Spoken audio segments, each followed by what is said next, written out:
দর্শক আসসালামু আলাইকুম, স্বাগতম নতুন আরেকটি ভিডিওতে। আপনারা থাম্বনেল দেখে বুঝে নিয়েছেন যে আমি আসলে কি বিষয়ে আলোচনা করব। আজকে আমি একটি শরিয়া ভিত্তিক ব্যাংকিং স্টক নিয়ে আলোচনা করব। অনেকেই রিকোয়েস্ট করেছেন যে শরিয়া ভিত্তিক কোনো ব্যাংক নিয়ে আলোচনা করার জন্য, এবং এই ব্যাংকটি নিয়ে আমাদের প্ল্যান হচ্ছে যে আমরা এখানে বিনিয়োগের মাধ্যমে আমরা এমন একটি অ্যামাউন্ট জেনারেট করব যে অ্যামাউন্ট দিয়ে আমরা আমাদের প্রতি বছর যে কুরবানিতে পশু কেনা বাবদ আমাদের যে বাজেট থাকে সেই বাজেটটা যেন আমরা এখান থেকে নিতে পারি, এবং আমরা কিছুদিন এখানে অ্যাক্টিভলি বিনিয়োগ করব। এরপর থেকে আমরা আজীবন এখান থেকে প্যাসিভলি ইনকাম করব, মানে প্যাসিভ ইনকামের একটি পথ আমাদের খুলে যাবে। তো এই ভিডিওটি আশা করি ভালো লাগবে আপনাদের। চলুন আমরা কম্পিউটার স্ক্রিনে গিয়ে বিষয়টি সম্পর্কে সম্পূর্ণরূপে আলোচনা করি। দর্শক, আমরা কম্পিউটার স্ক্রিনে চলে আসলাম। তো আমরা হিসাব শুরু করার পূর্বে আমরা একটু এক্সিম ব্যাংক সম্পর্কে একটু জানার চেষ্টা করি। আমরা ডিএসই ওয়েবসাইটে যাই। এক্সিম ব্যাংক এটার আমরা 52 উইকসে মুভিং রেঞ্জ দেখি 6 টাকা 40 পয়সা থেকে 11 টাকার মধ্যে এটা ঘোরাফেরা করছে, কিন্তু অধিকাংশ সময় এটা 6-7 টাকার মধ্যেই মূলত এর আপ ডাউন থাকে। এবং এর ক্যাশ ডিভিডেন্ড হিস্ট্রি দেখেন 2015 সাল থেকে সে কিন্তু মোটামুটি একটা কনসিস্টেন্ট ডিভিডেন্ড দিয়ে যাচ্ছে। 12%, 15%, 2017-তে 12.50%, 18-তে 10%, 19-এ 10, 20-এ 7.5% হচ্ছে ক্যাশ এবং 2.5% হচ্ছে তারা বোনাস দিয়েছে। 2021-এ 10, 22-এ 10, 23-এ 10।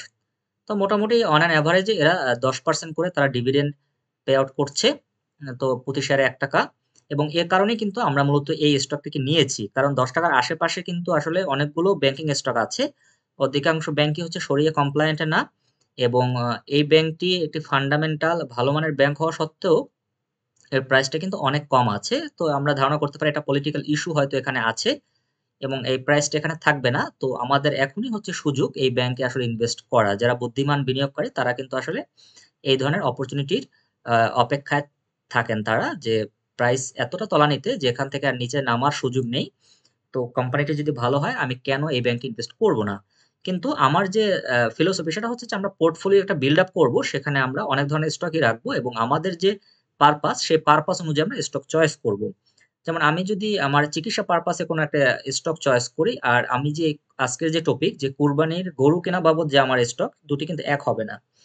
এখানে কয়েকটা বিষয়। একটা হচ্ছে যে আমার গরু কিনবো এই টাকাটা আমার হালাল ইনকাম হতে হবে। স্টক মার্কেট তো আসলে সবগুলো কোম্পানি আপনার শরিয়া কমপ্লায়েন্ট না। তো সেই ক্ষেত্রে আমার হচ্ছে একটা শরিয়া কমপ্লায়েন্ট কোম্পানি লাগবে এবং সেটা ভালো হতে হবে। সেটা ভালো ডিভিডেন্ড দিতে হবে যাতে আমি কম টাকা বিনিয়োগ করে এখান থেকে ভালো একটা রিটার্ন জেনারেট করতে পারি। তো ৬ টাকা, ৬.৫ টাকা এই রেঞ্জে একটি ব্যাংকিং স্টক আপনি পাবেন এবং সে ব্যাংক প্রতি বছর আপনাকে ১ টাকা করে ডিভিডেন্ড দিবে। তাহলে বুঝুন দর্শক যে আসলে এই ব্যাংকটি কি পরিমাণ সস্তায় বর্তমানে পাওয়া যাচ্ছে, আর এখানে ঝুঁকিটা কিন্তু একদম খুব খুবই কম। কারণ আপনি ৬ টাকার একটা কোম্পানিতে ১ টাকা পাচ্ছেন। মানে ৬ বছরে আপনার কিন্তু পুঁজি আ আপনার উঠে আসবে। ঝুঁকির দিকটাও চিন্তা করে এখানে কিন্তু আসলে খুব বেশি ঝুঁকি পাওয়া যাচ্ছে না। কারণ আপনি দেখেন যে ৪ সাল থেকে সে কিন্তু অ্যা অ্যা ডিভিডেন্ড দিয়ে আসছে 40%। সে হয়তো ক্যাশ দিতে পারেনি। কিন্তু সে ২০১৫ সালের পর থেকে সে কিন্তু ক্যাশ ডিভিডেন্ড দেয়া শুরু করেছে। এবং এর ডিভিডেন্ড yield যদি আমরা দেখি সেটা প্রায় কিন্তু ১৫% এর উপরে। আমরা একটু এখান থেকে দেখি যে এক্সিম ব্যাংক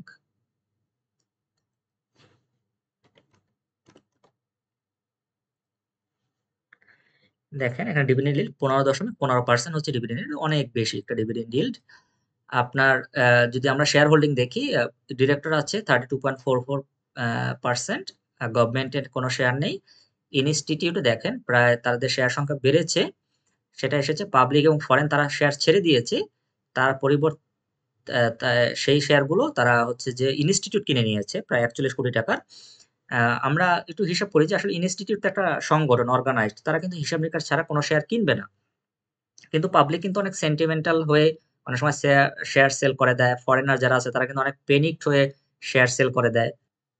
তো ইনস্টিটিউট যখন একটা শেয়ার ক্রয় করে, আশা করা যাচ্ছে যে তারা এই শেয়ারটির ভিতরে এমন কিছু পেয়েছে যেটা হয়তো তাদেরকে একটা ভালো প্রফিট জেনারেট করে দিতে পারবে। তো আমরা এতটুকু ধারণা করতে পারি। আর স্টকটি যে আহামরি একটা কোনো ভালো স্টক সেটা আমি বলব না। কিন্তু আমাদের যে পারপাস, সে পারপাসটা সার্ভ করার জন্য স্টকটি যথেষ্ট উপযুক্ত আমার কাছে মনে হয়েছে। আর আমরা পরবর্তীতে দেখব যে আমরা আসলে কত টাকা আমরা বিনিয়োগ করব স্টকটায়, এটা লং টার্মে আমরা করব কিনা। আমার মতে এটা লং টার্মে বিনিয়োগ করার মতো স্টক না। আপনি এবং খুব বেশি পরিমাণ আমরা হচ্ছে ক্যাপিটাল এখানে বিনিয়োগ করব না। কারণ আমাদের পোর্টফোলিওতে অনেক ধরনের আমরা স্টক রাখবো। তো সবগুলোতেই আমরা সমান প্রায়োরিটি দিব না। যেহেতু এটা আমরা হচ্ছে একদম মানে ভ্যালু স্টক আমরা বলতে পারি না। তো সেক্ষেত্রে আমরা এখানে খুব কম আমাদের ক্যাপিটালটা ইনভেস্ট করব। তো আমাদের যে আজকে টার্গেট ৳৫০,০০০ আমাদের এখান থেকে আমাদের রিটার্ন জেনারেট করতে হবে। তার জন্য আমাদের কত টাকা বিনিয়োগ করতে হবে, কত বছর ধরে করতে হবে। তো ৳৫০,০০০ একদম আমি না নিয়ে আমি ৳৫৪,০০০ ধরেছি যেহেতু কিছু ট্যাক্স কাটা যায়। তো ৳৫০,০০০ কিন্তু কোরবানি খরচের জন্য একটা মধ্যবিত্ত ফ্যামিলিতে কিন্তু যথেষ্ট পরিমাণ একটা আ কি বলা যায় হ্যান্ডসাম অ্যামাউন্ট বলা যায় এটা। এই যে আমাদের কোরবানির বাজেট এটা আমাদের যেহেতু বেতন বোনাসের টাকা দিয়েই করতে হয়। তো এই বেতন বোনাস টাকা দিয়ে যাতে আমাদের এই কোরবানির বাজেটটাকে মিট আপ করতে না হয় এর জন্য আমরা একটা প্যাসিভ ইনকাম আ ক্রিয়েট করব। একটা মেশিন তৈরি করব, ক্যাশ মেশিন যেটা অটোমেটিক আমাদের একটি সার্টেন টাইম এর পরে অটোমেটিক সে ক্যাশ জেনারেট করবে এবং হালালভাবে জেনারেট করবে এবং সেই টাকা দিয়ে আমরা কোরবানির পশু কিনবো। তো আমাদের হচ্ছে টার্গেট হচ্ছে ৳৫০,০০০ র আশেপাশে। আমাদের মোট ইনভেস্ট করতে হবে ৳৩,৬৯,০০০। পরবর্তীতে আমরা দেখব যে আসলে আমাদের ইনভেস্টের পরিমাণ আরো কমে যাবে। কারণ আমরা দেখেন আমরা শেয়ার প্রাইস ধরেছি ৩ বছর যেহেতু আমাদের বিনিয়োগ করব আমরা ৳৬.৭০, ৳৬.৮০ এবং ৳৭। কারণ সবসময় তো আপনি এক রেঞ্জে কিনতে পারবেন না। কিন্তু আ আপনি বছরে একটি নির্দিষ্ট টাইমে এই শেয়ারটা কিন্তু এরকম ৳৬, ৳৭ র আশেপাশে কিনতে পারবেন। তো ১ম বছর আমরা ৳৬.৭০ করে ১৮,০০০ শেয়ার কিনবো। আমাদের প্রতি বছরই ১৮,০০০ শেয়ার করে কিনতে হবে। কিন্তু কস্টিংটা একটু আলাদা হবে। এবং ৳৬.৭০ করে কিনলে আমাদের ৳১,২০,৬০০ যাবে।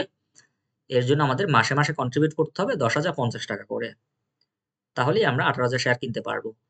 এবং যেহেতু 10% ডিভিডেন্ড আমরা এক্সপেক্ট করছি, আমরা ৳১ করে পার শেয়ারে তো ৳১৮,০০০ আমরা ডিভিডেন্ডই পাবো।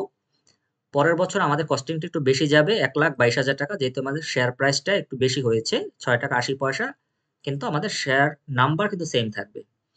এখানে মজাটা হচ্ছে দেখেন আপনার কিন্তু এখানে এভরি মান্থ আপনি যে ইনস্টলমেন্টটা দিচ্ছেন, কন্ট্রিবিউট করছেন সেটা কিন্তু অনেক কমে গিয়েছে। ৳৮,৭০০ কেন? কারণ এই যে ৳১৮,০০০ আপনি ১ম বছর ক্যাশ ডিভিডেন্ড পেয়েছেন সেটা আপনি এখানে ইনভেস্ট করবেন। টোটাল যে ৳১,২২,৪০০ আমার বছর ১ বছরে খরচ হইতো, সেখান থেকে আমি ৳১৮,০০০ যদি বাদ দিয়ে দিই, তখন যেটা থাকে সেটাকে আমি ১২ দ্বারা ভাগ করলে ৳৮,৭০০ হয়। সিম্পল হিসাব।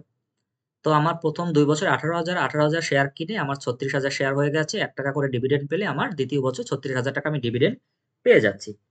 এখন আপনি এই ৳৩৬,০০০ আপনি খরচ করতে পারেন। আপনার কোরবানির একটি অংশ আপনি এখান থেকে নিতে পারেন বা আপনি এটা পুনরায় আবার রিইনভেস্ট করতে পারেন। আপনি আপনার যদি একদম লক্ষ্যটাকে ভালোভাবে অর্জন করতে চান। পরের বছর আমি ৳৬০ করে শেয়ার কিনবো, ১৮,০০০ শেয়ার, ৳১,২৬,০০০ লাগবে। কিন্তু আমি যদি ওই থিওরি ফলো করি যে আমি এই দ্বিতীয় বছরে যে ডিভিডেন্ড পেয়েছি সেটা আমি ইনভেস্ট করলে আমার কিছু টাকা অ্যা এখান থেকে আমার ৳৩৬,০০০ বাদ যাবে। তো যে টাকা থাকবে সেটাকে ১২ দ্বারা ভাগ করলে ৳৭,৫০০ করে আমার প্রতি মাসে দিলেই হবে। এবং আমার ৩ বছর শেষে ডিভিডেন্ড হবে ৫৪,০০০। অ্যা ৩ বছর শেষে আমার ডিভিডেন্ড হবে ৳৫৪,০০০ এবং আমার এবং ৩ বছর আমি কেনার পরে আমার হচ্ছে যে শেয়ার সংখ্যা হবে প্রায় ৫৪,০০০ আ পিস এবং আমার ডিভিডেন্ড আমি ৩ বছরের মাথায় গিয়ে আমি যদি ৳১ করে পাই তাহলে ৳৫৪,০০০ কিন্তু আমি ৩ বছরের মাথায় গিয়ে অর্জন করতে পারলাম। তো এই যে ৳৫৪,০০০ আমার কিন্তু টার্গেট ৫০,০০০ ছিল। তো আমি ৩ বছরের মাথায় গিয়ে কিন্তু আমি এই টাকাটা আর্ন করে ফেললাম এবং এই টাকা দিয়ে কিন্তু আমি ৩য় বছরে গিয়ে আমি আমার কোরবানিতে পশু কেনার জন্য এটা ব্যবহার করতে পারি। যেহেতু এখানে কোনো যেহেতু এখানে কোনো স্টক ডিভিডেন্ড নাই, আমরা সেই হিসাবে গেলাম না। আমরা ক্যাশ ডিভিডেন্ড নিয়ে হিসাবটা করলাম। তো এই ৳৫৪,০০০ কিন্তু আপনারা ফার্দার ইনভেস্ট করতে হচ্ছে না। যেহেতু আপনি আপনার কাঙ্ক্ষিত লক্ষ্যটা পেয়ে গেছেন, এখানে আপনি ৳৫৪,০০০ খরচ করে ফেলতে পারেন। পরের বছরও যেহেতু আপনার আ ৫৪,০০০ স্টকই থাকবে, আপনি কিন্তু এখানে আমি এটা একটু হিসেব করে রাখি। আপনার পরের বছর যে আপনার পরে ৪র্থ বছরেও তো আপনার ৫৪,০০০ স্টকই থাকবে এবং ক্যাশ ডিভিডেন্ড যদি ৳১ দেয়, ৳৫৪,০০০ করেই আসবে। তো দেখা যায় এই যে আপনার একটা মানে অটোমেটিক ক্যাশ জেনারেশন শুরু হয়ে গেল। এটা কিন্তু আমৃত্যু চলতে থাকবে যদি না কোম্পানি দেউলিয়া না হয়ে যায়। আর আমরা এখন পর্যন্ত কোনো ব্যাংকে কিন্তু দেউলিয়া হতে দেখি নাই এবং এই রিস্ক কিন্তু আপনি ব্যাংকে ডিপিএস করেন, এফডিআর করেন সব ক্ষেত্রেই থাকে। আমার জানা মতে কিছু হচ্ছে মানে ইসলামিক ব্যাংকে অনেকে টাকা রেখে কিন্তু টাকা পেতে অনেক বেগ পেতে হয়েছে। তো আসলে রিস্ক সব জায়গায় থাকে। তো শেয়ার বাজারের রিস্কটা কিছুটা কম মনে হয় আমার কাছে। কারণ এখানে হচ্ছে যে তাদের আ বিসেক এর কাছে যে বাংলাদেশ সিকিউরিটি অ্যান্ড এক্সচেঞ্জ কমিশনের কাছে তাদেরকে আসলে অনেক তাদের রিপোর্টিং জমা দিতে হয়। আয়-ব্যয়ের হিসাবটা খুব ভালোভাবে দিতে হয়, অডিট হয়। মানে অনেক ধরনের তাদের এখানে হিসাব-নিকাশের মধ্যে দিয়ে যেতে হয়। যে কারণে এখানে তাদের লুকোচুরি বা ব্যালেন্স শিটে যে লুকোচুরি সেটা অনেক আ করার সুযোগ কম থাকে। সেক্ষেত্রে স্বচ্ছতা ভালো থাকে এবং যেহেতু এটা পাবলিক লিমিটেড কোম্পানি, তো পাবলিকের কাছেও তাদের দায়বদ্ধতা থাকে। সেক্ষেত্রে তাদেরকে ভালো করা ছাড়া আর কোনো আসলে উপায় থাকে না। তারপর রিস্ক তো কিছুটা থেকেই যায়। আ তো আপনি বিনিয়োগ করলেন আসলে ৳৩,৬৯,০০০। তো এটা খুব বড় কোনো ডিল না। আপনি এটা রিস্ক নিতেই পারেন। যেহেতু যে ২১ বছর ধরে যে কোম্পানিটি প্রতি বছর ডিভিডেন্ড দিয়ে যাচ্ছে, আ রিস্ক সব শেয়ারেই থাকবে। হয়তো কোনো বছর সে হয়তো ক্যাশ ডিভিডেন্ড নাও দিতে পারে, স্টক দিতে পারে। সেক্ষেত্রে তো আপনার শেয়ার সংখ্যা বেড়ে যাবে। তো এখানে আ আপনি আ মূলত ৳৩,৬৯,০০০ এখানে দেখালেও আপনি কিন্তু আসলে আপনার পকেট থেকে বিনিয়োগ করেছেন আরো কম টাকা। কিভাবে? কারণ আপনি যে ক্যাশ ডিভিডেন্ড পেয়েছেন সেটা তো পুনরায় রিইনভেস্ট করেছেন। তো সেটা প্রায় ৳১,০৮,০০০ র মতো। কম না? তো এটা বাদ দিলে আমার ৳২,৬১,০০০ টোটাল ইনভেস্টমেন্ট থাকে। তো ৳২,৫০,০০০ র কিছু বেশি আপনি ইনভেস্ট করে যদি আপনি আজীবন ৳৫০,০০০, ৳৫৪,০০০ করে আপনি ডিভিডেন্ড পেতে থাকেন, সেটাকে এনজয় করতে থাকেন এবং সেটাকে আপনি একটা ভালো পারপাস এ ইউস করলেন, কোরবানির পশু কেনার ক্ষেত্রে। এটা কিন্তু খুব মজার একটা বিষয়। আপনি যদি এরকম ব্যাটে বলে লাগাতে পারেন, সেটা কিন্তু আপনার এই ইনভেস্টিং এর জার্নিটাকে আরো অনেক এক্সাইটিং করবে। আপনার ইনভেস্টিংটাকে আরো আগ্রহ বাড়িয়ে দিবে এখানে আপনার এবং আপনি নতুন, নতুন পথ খুঁজতে থাকবেন। তো আমার ভিডিওটা বানানোর উদ্দেশ্য সেটা আপনাকে ইনভেস্টিং এ আসলে উদ্বুদ্ধ করা এবং যাতে আপনি চিন্তাভাবনা করে ক্যালকুলেশন করে আপনি ইনভেস্টিং করতে পারেন। আর লাভ, ক্ষতি সব জায়গায় থাকবে। কিন্তু আমাদের নিজেদের উইজডম, নিজেদের এডুকেশন, নিজেদের রিসার্চ এগুলো আসলে একটু এপ্লাই করতে হবে। এবং যেখানে আমার বেশি রিস্ক থাকবে সেখানে হয়তো আমার ক্যাপিটালটা আমি খুব বেশি ইনভেস্ট করব না। আর যেহেতু পোর্টফোলিও ডাইভার্সিফিকেশন বলে একটি ব্যাপার আছে, সেক্ষেত্রে তো আপনি আসলে অন্যান্য ভালো, ভালো ফান্ডামেন্টাল স্টক তো আরো থাকছেই। তো আপনি আপনার খরচের একটি খাত এখান থেকে আপনি আ রিটার্ন হিসাবে প্রতি বছর পেতে পারেন। এটা আমার কাছে ভালো মনে হয়েছে। হালাল কোম্পানি, শরিয়া কমপ্লায়ান্ট কোম্পানি এবং হালাল ইনকাম হিসাবে আমার কাছে এক্সিম ব্যাংকে অ্যাপ্রোপ্রিয়েট মনে হয়েছে। কিন্তু আমি কখনোই আপনাদের এটাকে একদম 100 এ 100 ফলো করার জন্য বলব না। আপনাদের নিজেদের চিন্তাভাবনা, আপনাদের পড়াশোনা আপনারা ব্যবহার করবেন। কোনো বাই বা সেল এর সুপারিশ আমি করছি না। তো ভিডিওটি ভালো লাগলে আপনারা লাইক, কমেন্ট, শেয়ার করেন। পরবর্তী ভিডিও দেখার আমন্ত্রণ জানিয়ে আজকে এখানেই শেষ করছি। আল্লাহ হাফেজ।